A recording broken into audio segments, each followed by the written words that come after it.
Good afternoon. My name is Jeff Bowen, and I am the Director of Library Programming and Public Affairs. On behalf of Pepperdine Libraries, I am so thrilled to welcome you to today's Alumni Author Lecture Series event. The Pepperdine Libraries are the academic heart of the educational environment, and we are so honored to spotlight research by our fabulous alumni. I extend my appreciation to the School of Public Policy and the Office of Alumni Affairs for helping to promote this wonderful event. Before I introduce our speaker, I want to invite you all to our next event here in the Surfboard Room, a Black Heritage Month lecture with Dr. Ronald C. McCurdy on Tuesday, February 21st at 11:30 a.m. McCurdy is a professor of music at USC, and as part of his lecture, Disrupting Racism Through the Lens of the Arts, he will discuss his work based on Langston Hughes' Ask Your Mama, 12 Moods for Jazz. This event is presented in partnership with the Intercultural Affairs Office. You can learn more and register by navigating to the events section on the library's homepage. And now I'm delighted to introduce our speaker. A native Californian who grew up in the Inland Empire in Orange County, Troy Senik first came to Pepperdine in 2005 after earning a bachelor's degree with honors from Belmont University in Nashville, where he studied political science and philosophy. He graduated from Pepperdine School of Public Policy in 2007, and shortly thereafter joined the White House staff as a speechwriter for President George W. Bush. In subsequent years, his career has taken him to the intersection of public policy, journalism, and education. As a writer, he has been a columnist and a member of the editorial board of the Orange County Register, the editor-in-chief of Ricochet, and a contributor to City Journal. His writing has also appeared in the Wall Street Journal, the Los Angeles Times, and National Affairs, among other publications. As a broadcaster, he has hosted a series of popular podcasts covering topics as disparate as constitutional law, military history, immigration, education, domestic policy, and foreign affairs for the Hoover Institution at Stanford University. And as an executive, he has been part of the leadership team at the Los Angeles World Affairs Council and the Manhattan Institute for Public Policy, serving as a vice president for the latter. Today, he lives in New York City and is the co-founder of Kite Key, a digital media channel with videos covering a wide range of public policy topics, ranging from economics to science to urban affairs. In September 2022, Troy released his first book, A Man of Iron, The Turbulent Life and Improbable Presidency of Grover Cleveland, through Simon & Schuster, which was named one of the best books of 2022 by the Christian Science Monitor. And as a reminder, after the talk, we invite you to purchase a copy of the book, which Troy will be happy to sign. Without further ado, please join me in welcoming Troy Senik.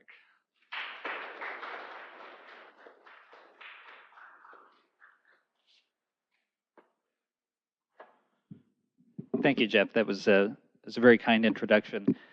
I'm really delighted to be here.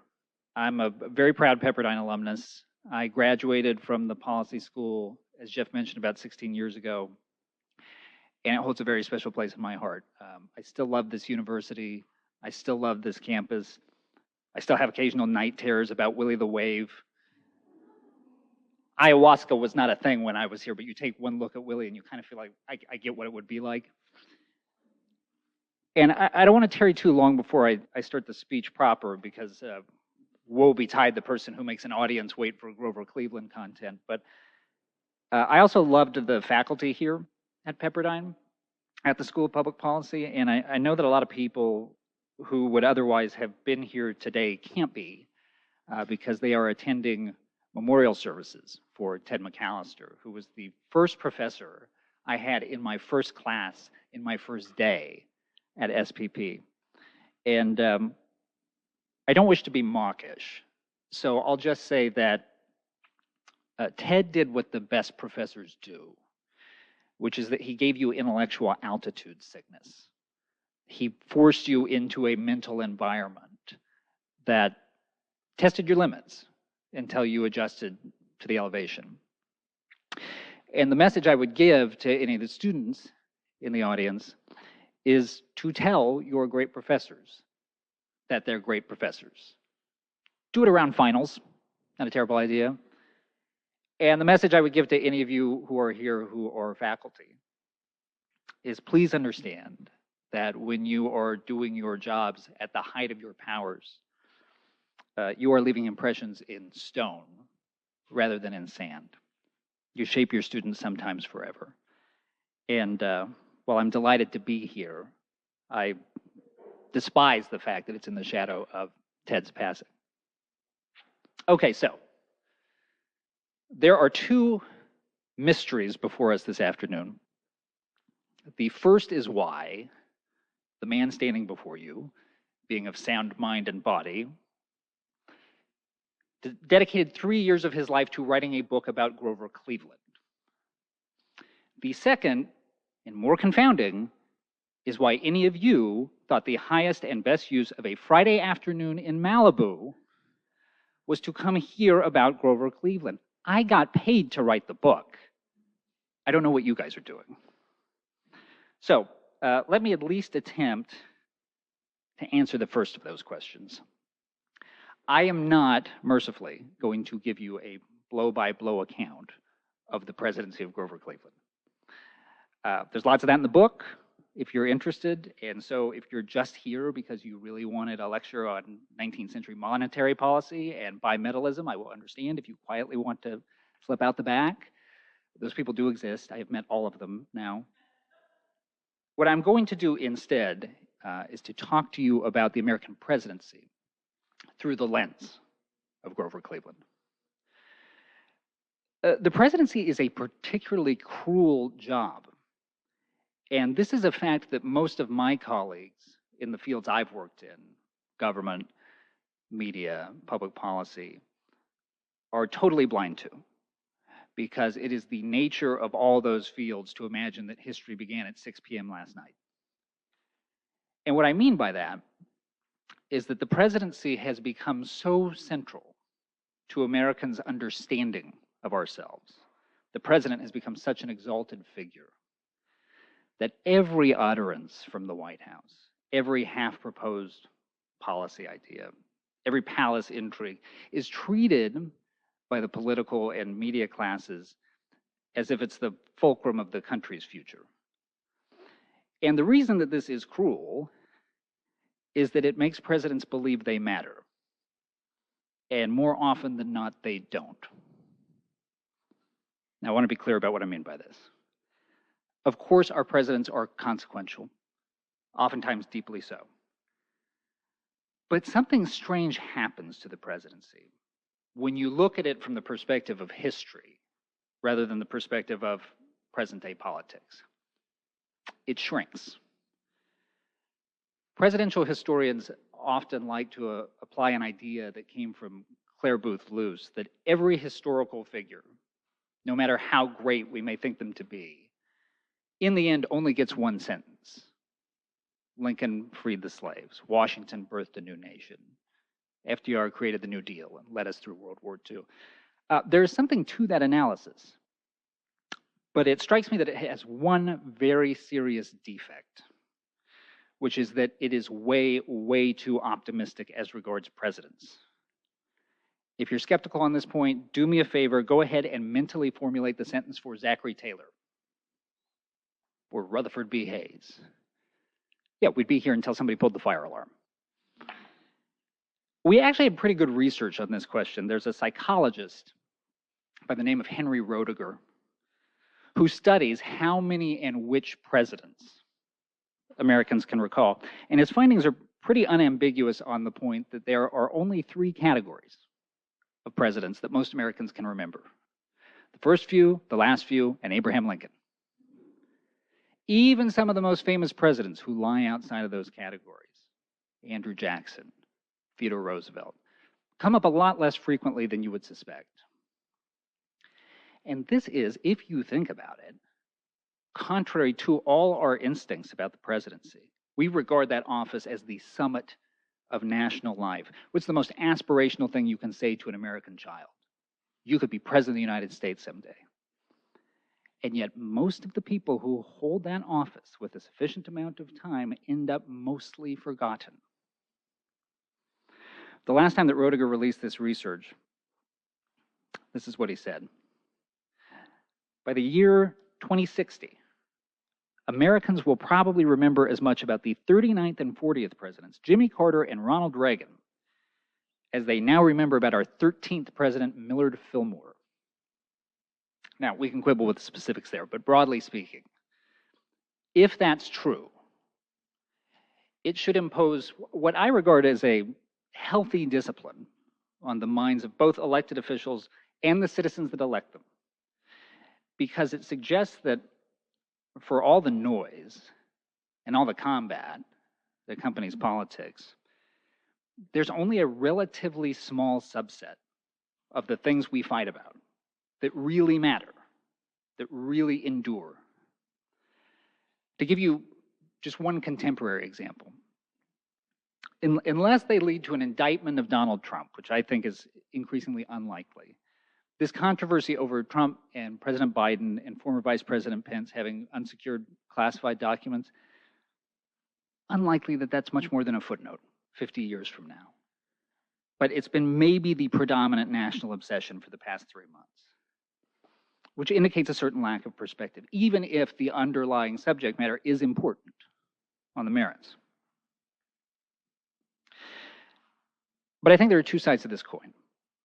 It should lead you to be a little bit more reductionist about politics, but it should also lead you to be a little more inquisitive about history, because that very reductionism almost certainly means that we are losing things in the shuffle. There is simply no plausible argument to be made that there are dozens of presidents, in practical terms over a century's worth of American history, that are just not worth knowing about. And Grover Cleveland, to me, is the single best example of this principle.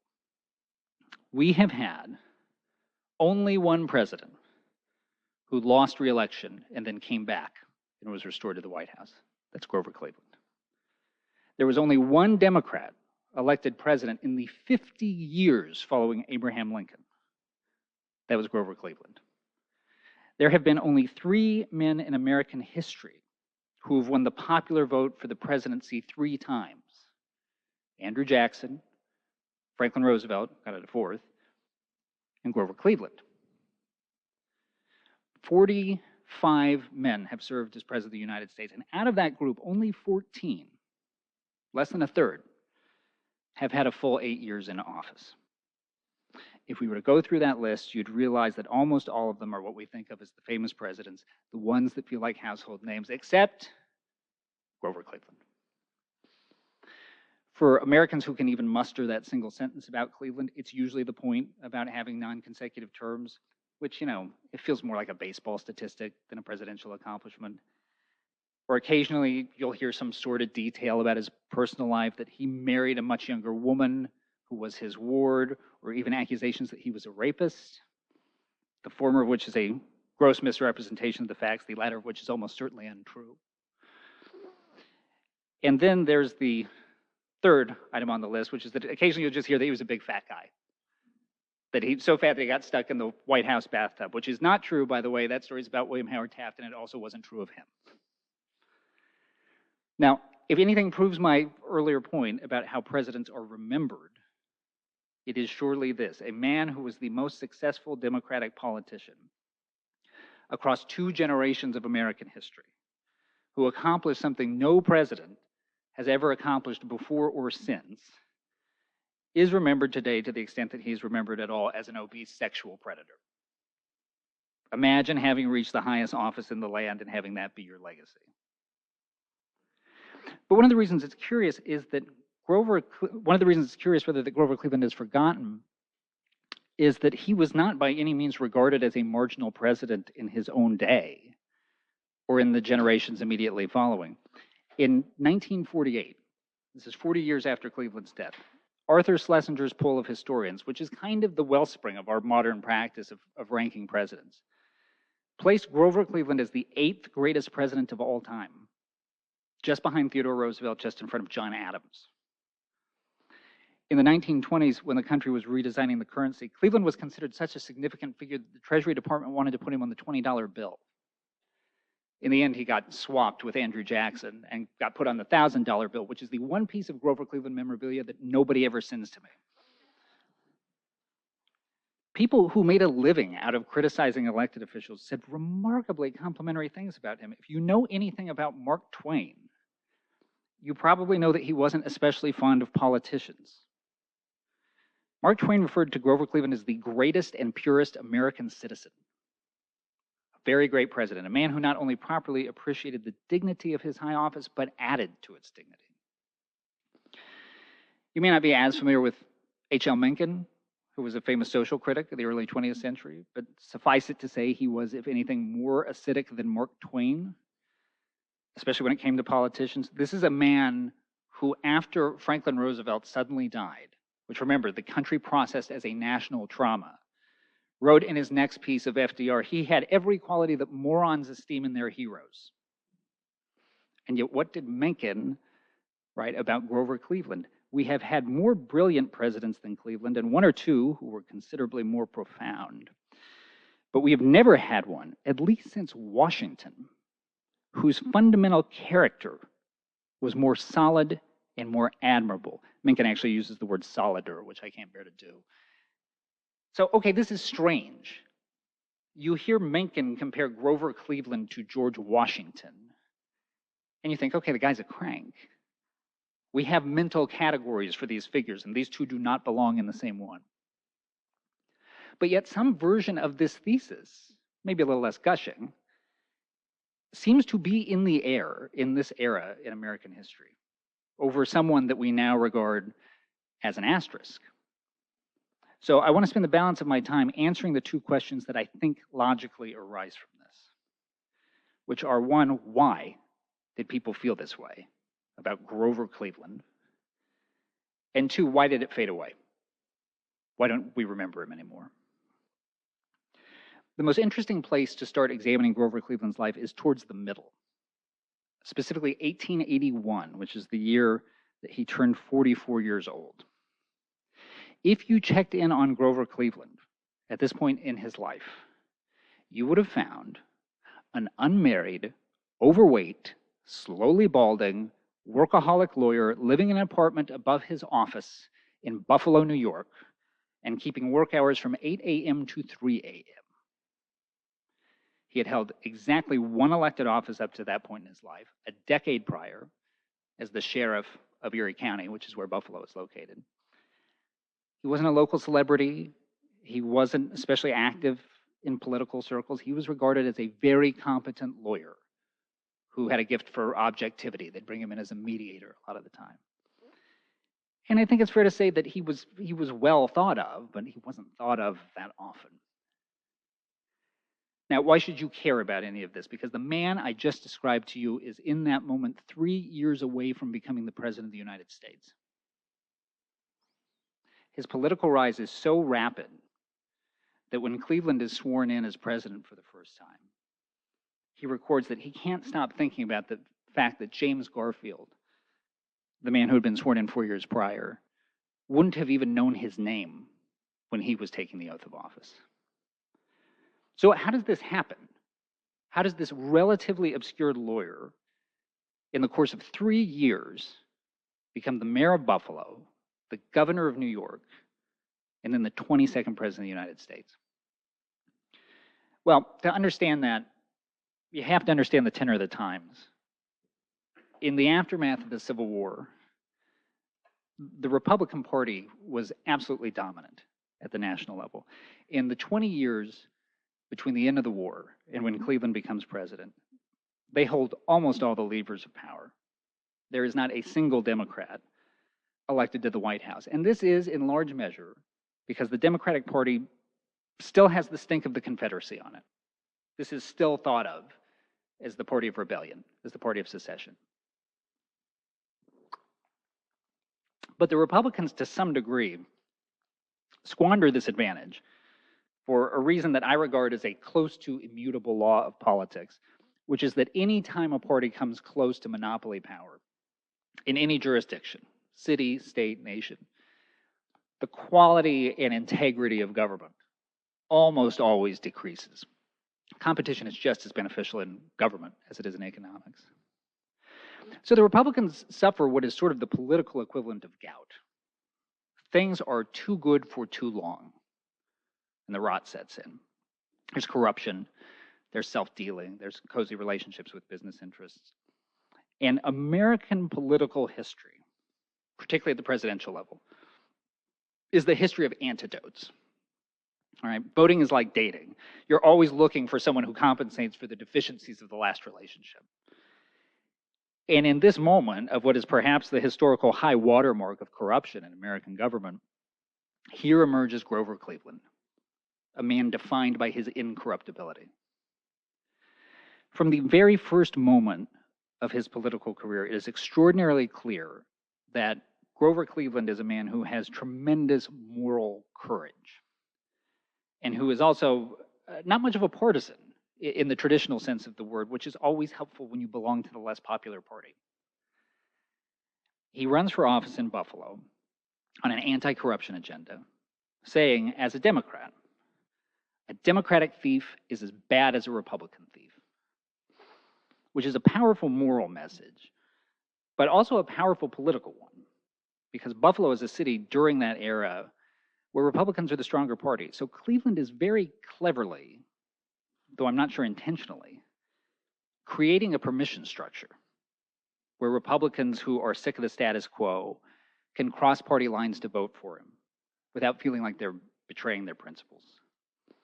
And this is part of the calculation around him for every step of his political career. But it's one thing to say the right thing, and it's another thing entirely to do the right thing. And the willpower and the courage and the self-discipline Cleveland shows on this front is remarkable.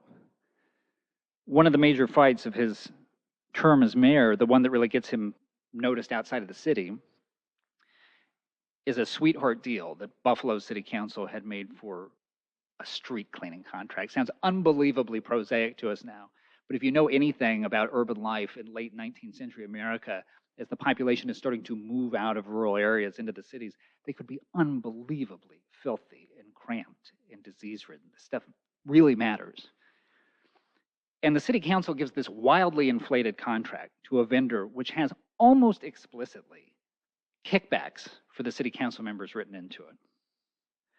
Now, Grover Cleveland vetoes this piece of legislation, and he so shames his city council in the process, publicly excoriates them, says those that are not for the people are against them, that this legislation, which had originally passed by a vote of 15 to 11, is rescinded by a vote of 23 to 2. They turned tail and ran. But what is perhaps most remarkable about this story is that the vendor to whom this contract was supposed to be given was a man by the name of George Talbot, who was himself a former client and quite a good friend of Grover Cleveland's. And Cleveland is recorded to have told him, "This is neither a personal nor a legal matter. While I was your attorney, I was loyal to your interests.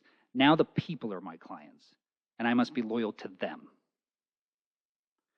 Now, I would not for a moment suggest to you that all of us here would agree on the virtues of Grover Cleveland's political ideology. He tends to be much more appealing to sort of modern-day libertarians and certain stripes of conservatives, some kinds of Democrats, but not as appealing to progressives, generally speaking.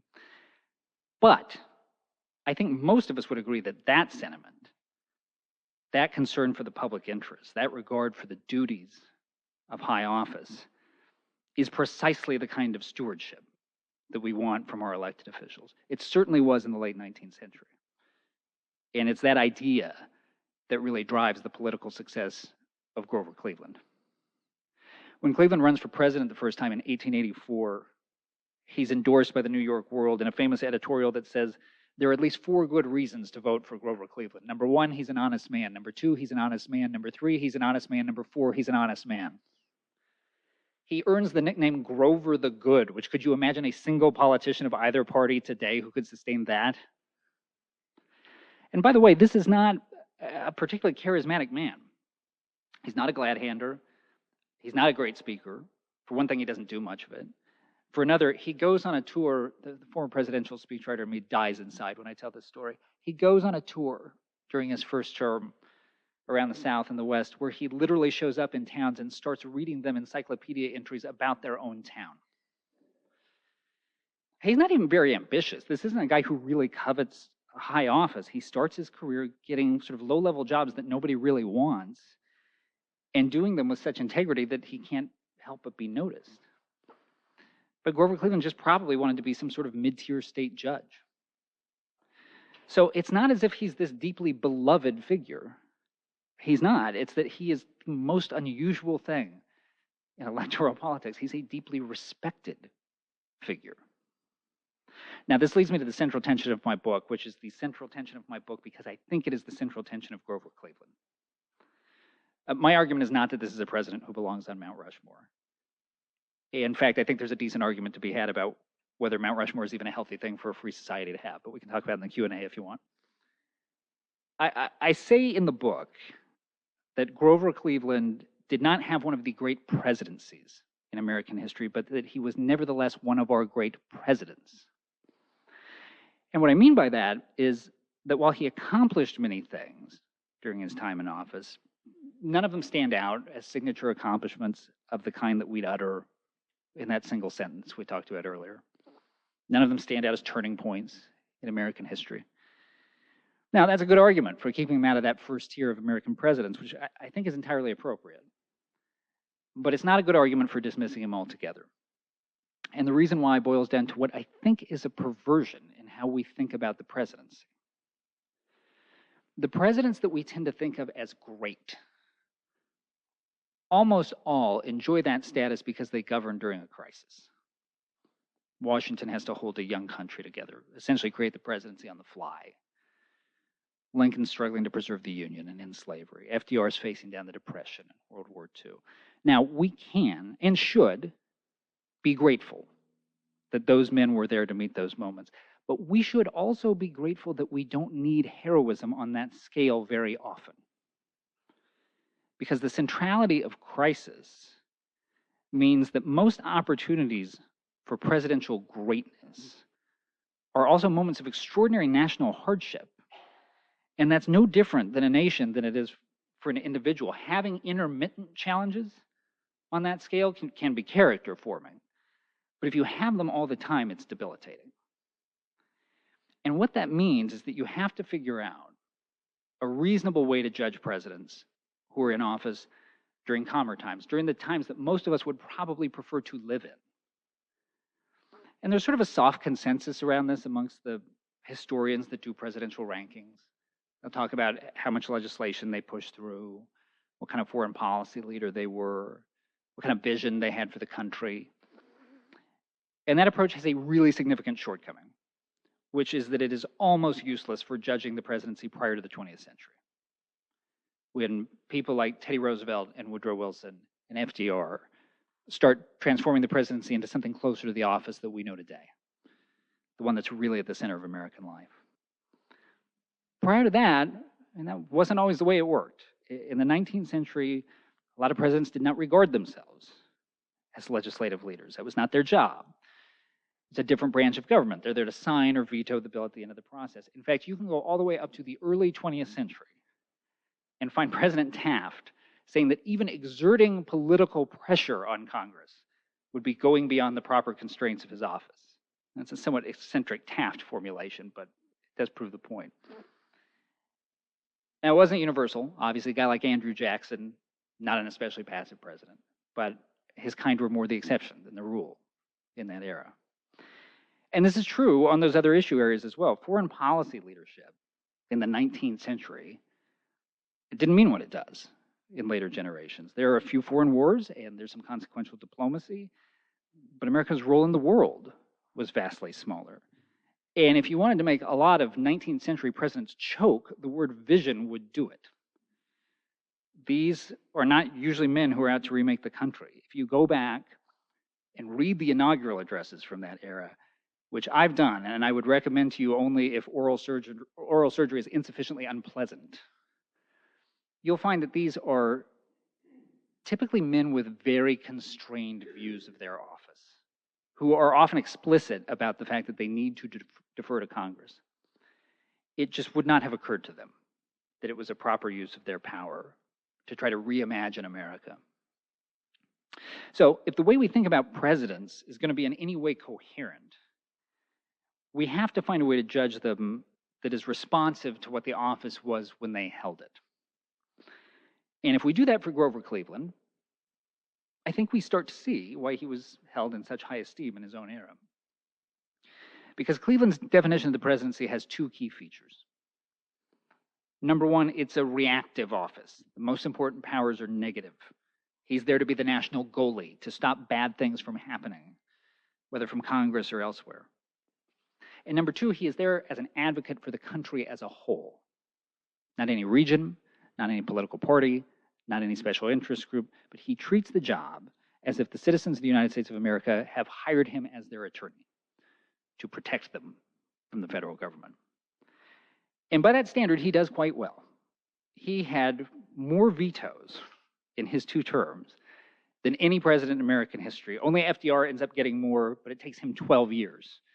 In his first term alone, Cleveland issues 414 vetoes, which is more than double the number of all 21 presidents before him combined.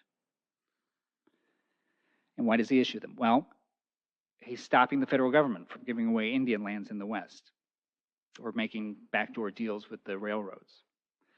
He's keeping pensions for Union veterans of the Civil War from being paid out to people who are making fraudulent claims. Not just because he's a penny pincher, though he is, but because he thinks there's a bigger principle at stake there. These are benefits paid out to people who stood up and put their life on the line in a moment of maximum peril for their country. And we're going to have them stand alongside people who are just trying to game the system. He says, I have considered the pension list of the Republic a roll of honor, bearing names inscribed by national gratitude and not by improvident and indiscriminate almsgiving. It continues like this across his 2 terms. He spearheads a reorganization of the federal government in which we greatly expand civil service protections, so the government employees are chosen on merit rather than on their political connections.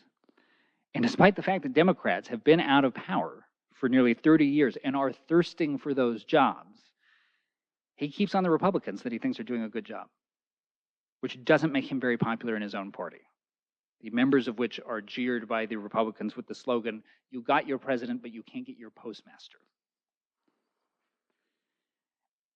He's trying to protect Native Americans and fully integrate them into American society. And he tells Congress, the idea is too prevalent that as against those who by immigration and settlement upon our frontier expand our civilization and prosperity, the rights of the Indians are of but little consequence. But it must be absolutely true that no development is genuine or valuable based upon the violence and cruelty of individuals or the faithlessness of a government.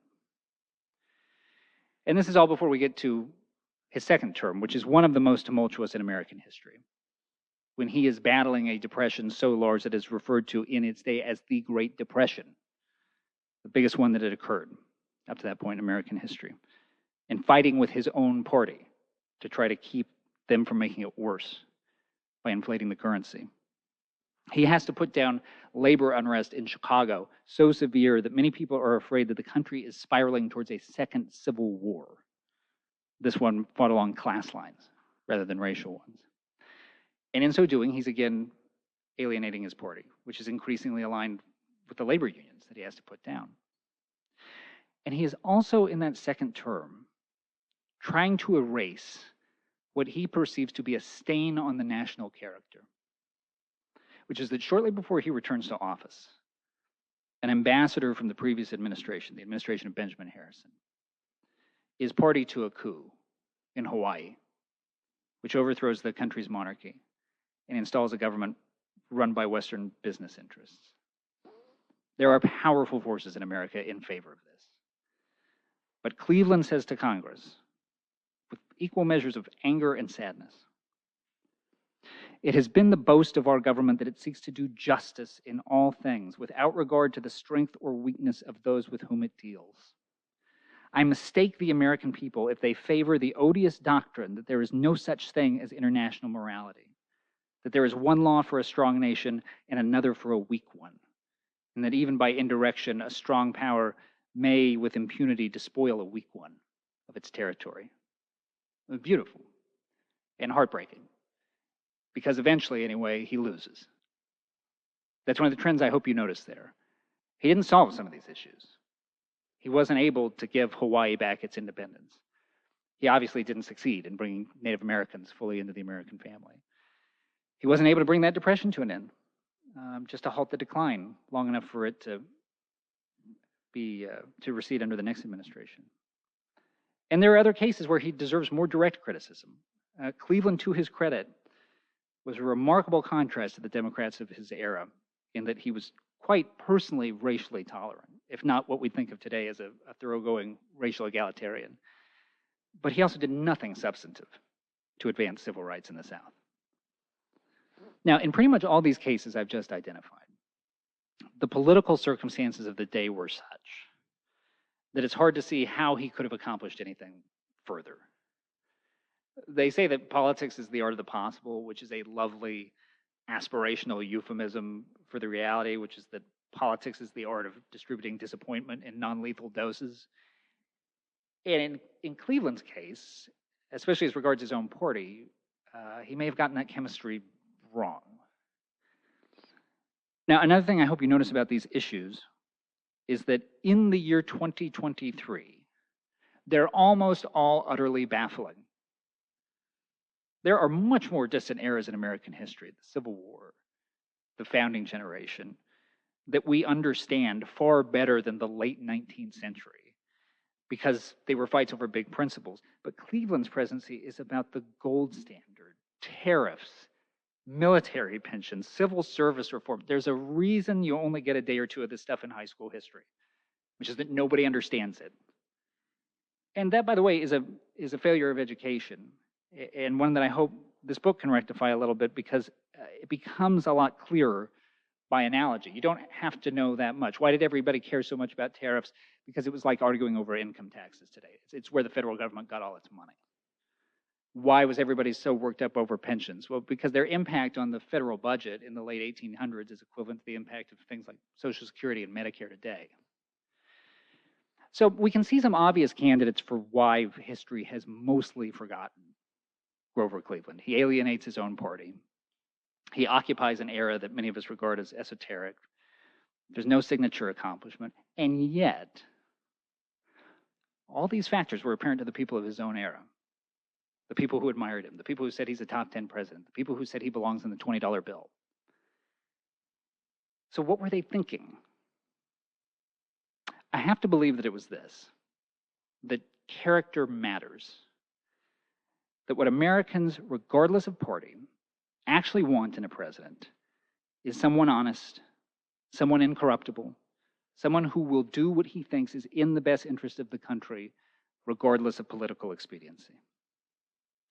Now, part of the reason that I wrote this book is because I wanted people to understand that the American system is capable of producing someone like that it has in the past, but I also wanted them to understand that in the rare circumstances where you get it, it's a mixed blessing. The same factors that made Grover Cleveland righteous also made him self-righteous, also made him stubborn. He often didn't know when to retreat or when to take a partial victory. Those are big political vices. And yet, when one considers Grover Cleveland in full, it's hard not to see what the Americans of his generation saw. Late in his life, one of Grover Cleveland's friends was discussing with him an opportunistic young politician, what we today would call a political hack. And Cleveland observed that the trouble with that sort of fellow is that he's always ready to make the mistake of thinking there is no political force in a moral idea. On another occasion to another friend, he said, this talk about the importance of playing politics. Look at the men who've played it. Did they get as far as I did? It has become increasingly fashionable in recent years to imagine that character is a superfluous trait in our political leaders, that it only matters what levers are being pulled, not whose hands are doing the pulling. I understand that theory, and it's not entirely without merit. In fact, our system of government is built on the assumption that we are going to have a steady supply of mediocre elected officials.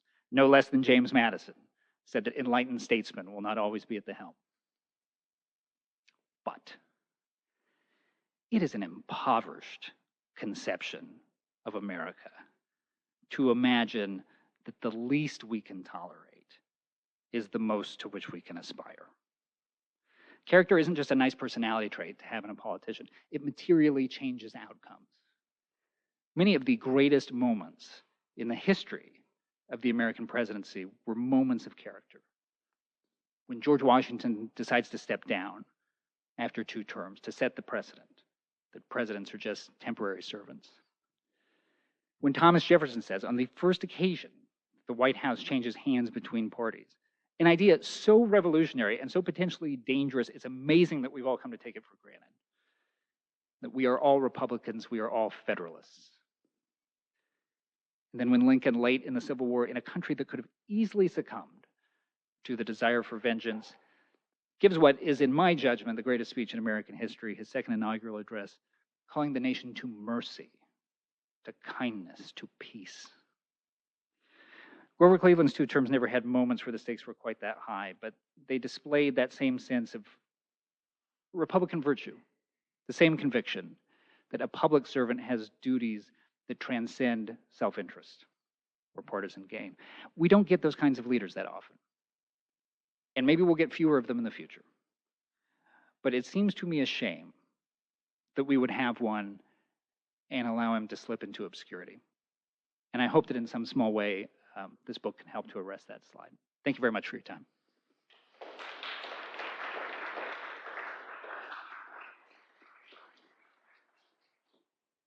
We're going to open the floor for questions now, right? Thank you. That was really great. I'm curious if you could share a little bit more about what happened to him post-presidency, because I admit I know very, very little about that. And I'd love to hear more. I think you did a great job explaining how quickly he rose to power and all that. It's great. It sets the stage. Then what? Did he practice law again? What happened? He falls from power fairly rapidly, too, by which I mean, as I alluded to, in his second term, he is constantly at war with members of his own party. It is what is happening in the Democratic Party in that era is not entirely dissimilar from what's happening in the Republican Party right now. There's a sort of a classical liberal faction of which Cleveland is the head and a rising populist faction that despises him. In fact, the 1896 Democratic Convention to pick his successor nominee is mostly dedicated to trashing Grover Cleveland.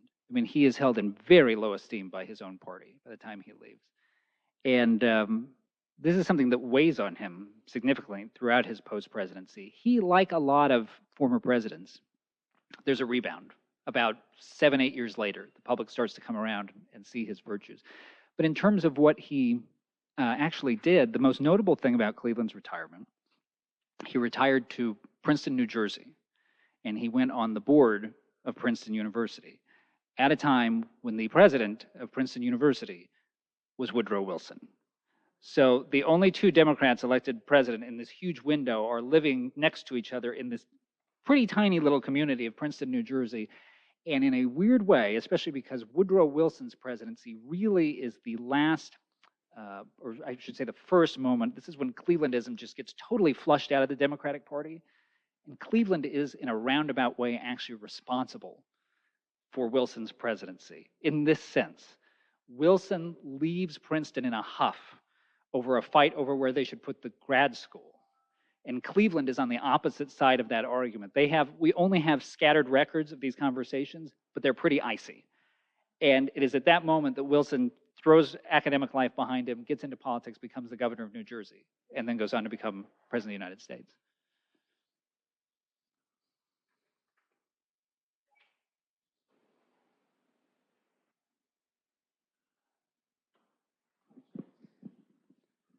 Hi, I'm Sarah Fishbach, and I have a group of students here from a COM 180 class. They are doing public speaking, and we know that you're a speechwriter. Do you have any tips for them on what they could use to help make them better public speakers? That's a big brief. One thing, I'll give you one sort of trick of the trade from the White House speechwriting office, which is that there is a tendency, I think, to conflate eloquence with length. And so every draft that we had of speeches in the White House speechwriting office, we started with 2 rules: cut it in half and then cut it in half. Brevity really works. That's my, off the top of my head, that's the first one I'd give you.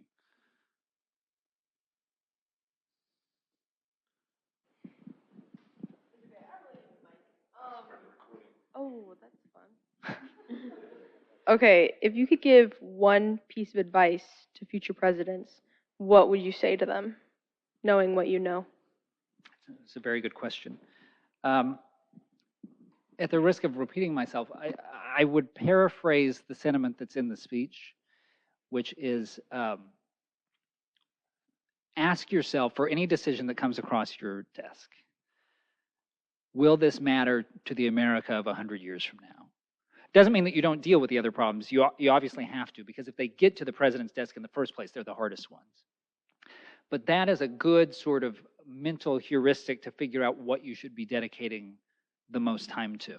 It's a thing that drives me crazy as somebody who has sort of a historical interest in the presidency, but has also worked in the White House.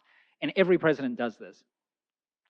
When they're a lame duck, especially, those last, it can be the last year, but it's usually especially during the transition.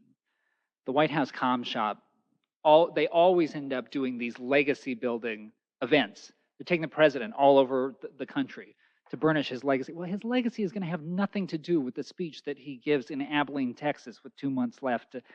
The legacy is what you've done in office, And I'm making it sound easy. It's not. I can tell you, as somebody who was, a very junior part of the machinery in the White House, that one of the reasons this stuff tends to look a little bit easier to those of us on the outside is because you're not getting the incoming.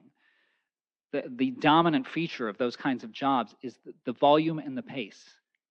Every 5 minutes, there's something new, something you haven't thought about necessarily before. And when you don't have time to sort of take a step back, try to put it in its proper perspective, you can really, lose sight of what you should be focusing most of your energy on. Richard Nixon is not a model executive on a lot of fronts, but one of the things that Nixon did that was very smart is he always cut time out of his schedule to just think. You'd be surprised how many presidents don't do that, don't take the time to sit in silence and try and sort of mentally organize what they're doing, because the temptation is always to keep going.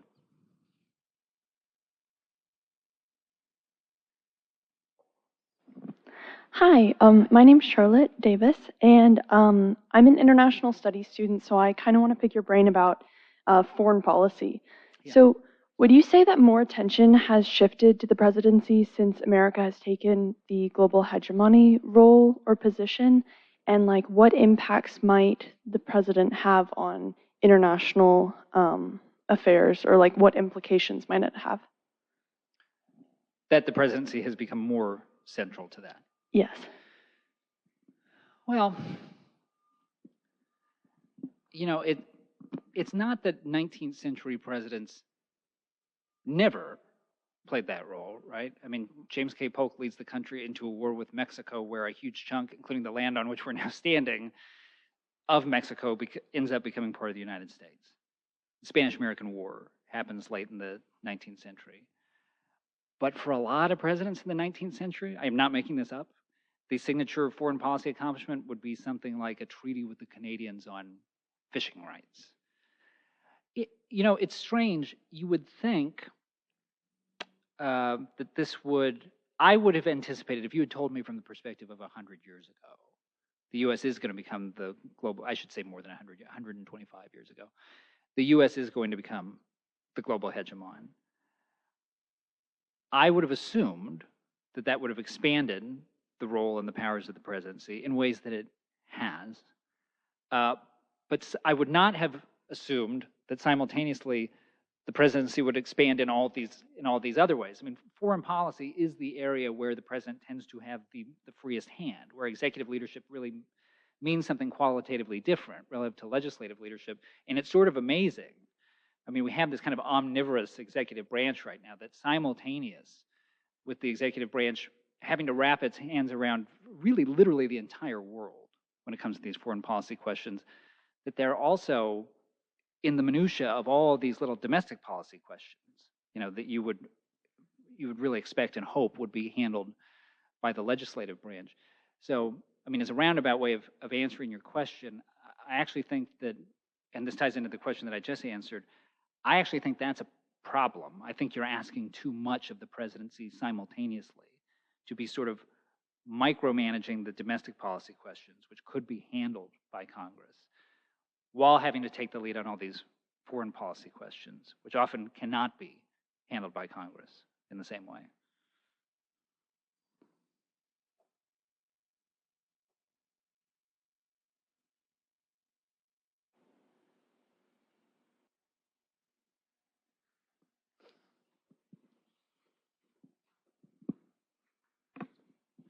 So I have a question I hope won't lead us too much into the weeds, but as the only Democrat as president for a long stretch, did that open possibilities and opportunities in terms of accomplishments that a Republican just probably would not have been able to achieve? It strikes me he's sort of a free agent. He's not super popular with his own party, and he's not on the other party. And the pitfalls of that are obvious, but did it open opportunities that nobody else or somebody else would not have had, another Republican? Not as many as you would think is the answer to that question. I mean, I think it helped on some fronts. I think it helped a little on a civil service reform, for instance, because of the way that he was able to straddle between the two parties. But in many respects, I alluded to this towards the end. Cleveland, in many cases, admirably, and in many just exhibiting a kind of political naivete, is his own worst enemy on a lot of these political fights. So just to give you like one sort of discrete example of this, Cleveland comes into office in his first term hell-bent on lowering tariffs. And his conception of tariffs is very interesting. It's the opposite of how we think about it today. He thought the populist position was to lower tariffs because tariffs were evidence of government private sector collusion, right? And you're ripping off the common man with them. But this was a divisive issue within the Democratic Party. And nevertheless, when he runs for re-election in 1888, he runs entirely on this issue that divides his own party. Not a great presidential strategy. Part of why he loses, in fact, the two men who are running his campaign are reported to have not been too upset about the fact that he lost because they were business interests who had some tariff protection. And he gets restored to office in 1892 because in the interstitial period between those two terms, tariffs had gone up significantly. Taxpayers were starting to feel the brunt of it. And so now the wind's at his back. Right now he looks like he was visionary. He had this all worked out in advance. And even still, in his second term, when he finally gets something like the tariff reform he wanted, he comes really close to vetoing it because it doesn't do exactly what he wanted. And because, I say this several times in the book, he actually does not have an executive temperament. He has a judicial temperament. He wants to stand back. He's not trying to manipulate political factions. This is why he can't actually get more mileage from being a Democrat. He just wants to figure out what's the right principle and apply it. So even though he gets half a loaf here, he can't stand the fact that, well, Louisiana got all these protections for sugar, and Alabama got all these protections for iron. None of us really like this, but this is kind of the thrust and parry of Democratic politics. So a slightly better politician in that case probably perfumes the whole thing, makes it seem like more of a victory than it is, moves on to the next thing. He comes really close to vetoing his own legislation. So that's an extreme example of that. He wasn't always that intransigent, but that's why there weren't more opportunities of the kinds that you would expect being a Democrat, in an era otherwise dominated by Republicans. You got one? I think we have time for one more question. Hi, I'm Logan. I'm a Com 180 student as well. And I have a question about how do you avoid political tropes and cliches when you're doing a political speech, especially working in the job that you did? Thank you. That's a very good question. The answer to which is most people don't. Right. But I can tell you, having been a speechwriter and also having been an editor in journalism, I mean, you have to, if you're talking about your own product, right, something that you're writing, you have to read it with a critical eye for that, and you have to figure out, one of two things can happen, right? You're using the cliche because it actually is pretty close to the thing that you want to say, but the fact that you recognize it as a cliche means that it's just going to make the audience go dead. It becomes room tone. They've heard it too many times.